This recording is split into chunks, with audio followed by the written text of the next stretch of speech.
এই গরমে বেশিক্ষণ রান্নাঘরে থাকতে কিন্তু একদমই ভালো লাগে না। তাই আজকে ঝটপট তৈরি হয়ে যায় এমন একটা রেসিপি আপনাদের সাথে শেয়ার করব। এই রেসিপিটা এতটাই টেস্টি হয় যে এই একটা পদ দিয়েই এক থালা ভাত নিমিষেই শেষ হয়ে যাবে আর তৈরিও হয়ে যায় খুব সহজেই। নমস্কার বন্ধুরা, মন কিচেনে আপনাদের সবাইকে স্বাগত। আশা করি আপনারা সবাই খুব ভালো আছেন। আজকে খুব সহজে ঝিঙে চিংড়ি পোস্ত তৈরি করে দেখাবো। তার জন্য প্রথমে এখানে আমি আলুগুলোকে সরু সরু একটু লম্বা করে কেটে নিয়েছি আর ঝিঙেগুলোকেও ডুমো ডুমো করে কেটে নিয়েছি। ঝিঙে চিংড়ি পোস্ত তৈরি করার জন্য প্রথমে উনানে একটা কড়াই বসিয়ে দিয়ে পরিমাণ মতো সর্ষের তেল দিয়ে দিয়েছি। আর যে কোনো পোস্ত রান্নায় কিন্তু সর্ষের তেলটাই ব্যবহার করবেন, এতে কিন্তু ভীষণ ভালো হয় খেতে। সর্ষের তেলটা খুব ভালো করে গরম করে নেওয়ার পরে কিছুটা কালো জিরে দিয়েছি। কালো জিরেটা একটু লাল করে ভেজে নেওয়ার পরে এখানে আমি মিডিয়াম সাইজের দুটো পেঁয়াজ কুচি করে কেটে সেই পেঁয়াজ কুচিটাকে দিয়ে দিয়েছি।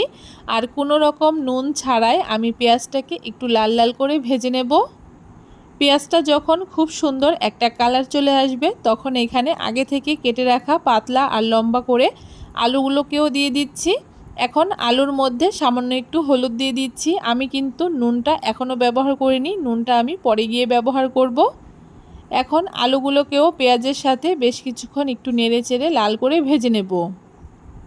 যতক্ষণ না আলুগুলো লাল করে ভেজে নেওয়া হচ্ছে ততক্ষণ কিন্তু মাঝে মাঝে একটুখানি নেড়ে চেড়ে দিতে হবে। আলুগুলো দেখুন একটু লাল করে ভেজে নিয়েছি। এখন এখানে আমি 15 থেকে 20 পিস মতো মিডিয়াম সাইজের চিংড়ি মাছ দিয়ে দিচ্ছি। আর চিংড়ি মাছটাকে আমি একদম খোসা ছাড়িয়ে ব্যবহার করছি, আপনারা চাইলে কিন্তু খোসা সমেতও ব্যবহার করতে পারেন।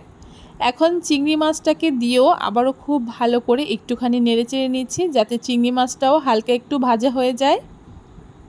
চিংড়ি মাছ দিয়ে খুব ভালো করে নেড়েচেড়ে নেওয়ার পরে এখানে আমি আগে থেকে কেটে রাখা ডুমু ডুমু করে ঝিঙেগুলোকে দিয়ে দিচ্ছি। এখন ঝিঙেগুলোকে দিয়ে খুব ভালো করে আবার একটুখানি মিশিয়ে নিচ্ছি। এখনও কিন্তু এখানে আমি নুন ব্যবহার করব না, কারণ যেহেতু এখানে ঝিঙেটাকে দিয়ে দিয়েছি ঝিঙে থেকে কিন্তু এমনিই অনেকটা জল ছেড়ে দেবে। আর এখানে যদি আমি নুন ব্যবহার করি তাহলে কিন্তু আরও জল ছেড়ে দেবে। তাই ঝিঙেটাকে দিয়ে একটুখানি নেড়ে চেড়ে হালকা একটু ভাজা হয়ে গেলে এখানে আমি স্বাদ মতো নুন দিয়ে দিচ্ছি। আর কালারের জন্য সামান্য একটু কাশ্মীরি লঙ্কার গুঁড়ো দিয়ে দিচ্ছি। এখন নুন আর কাশ্মীরি লঙ্কার গুঁড়োটাকে দিয়ে আবারও খুব ভালো করে মিশিয়ে নিচ্ছি। এইভাবে করে বেশ কিছুক্ষণ রান্না করে নেওয়ার পরে এখানে আমি একটুখানি ঢাকা চাপা দিয়ে দেব যাতে আলু আর ঝিঙেটা খুব সুন্দর সেদ্ধ হয়ে যায়। মোটামুটি 5 মিনিট মতো একটুখানি ঢাকা দিয়ে রান্না করে নিয়েছি। আর দেখতেই পাচ্ছেন ঝিঙে আর আলুটা কিন্তু অনেকটাই মজে গেছে। আর এখন খুব ভালো করে নেড়েচেড়ে নিচ্ছি আর আলুটাও খুব সুন্দর এখানে সেদ্ধ হয়ে গেছে। এখন এখানে আমি একটা মশলা তৈরি করে নেব। তার জন্য একটা বাটির মধ্যে 2 চামচ পোস্তদানা, 1 চামচ সাদা তিল আর এখানে পরিমাণ মতো ঝালের জন্য লঙ্কা দিয়ে দিয়েছি। সামান্য একটু জল দিয়ে খুব ভালো করে একটা মিহি পেস্ট তৈরি করে নেব।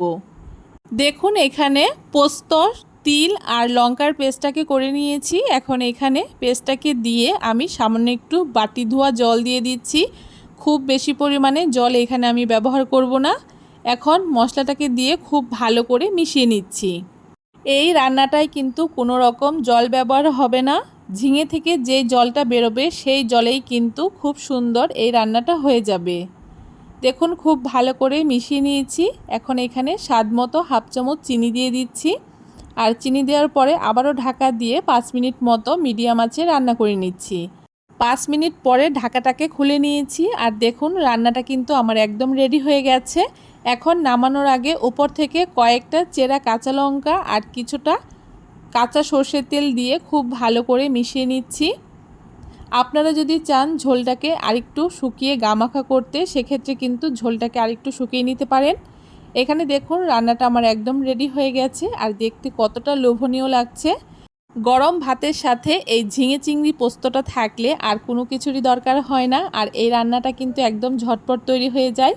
কেমন লাগলো আজকে খুব সহজ এই ঝিঙে চিংড়ি পোস্তর রেসিপি অবশ্যই কমেন্ট করে জানাতে ভুলবেন না।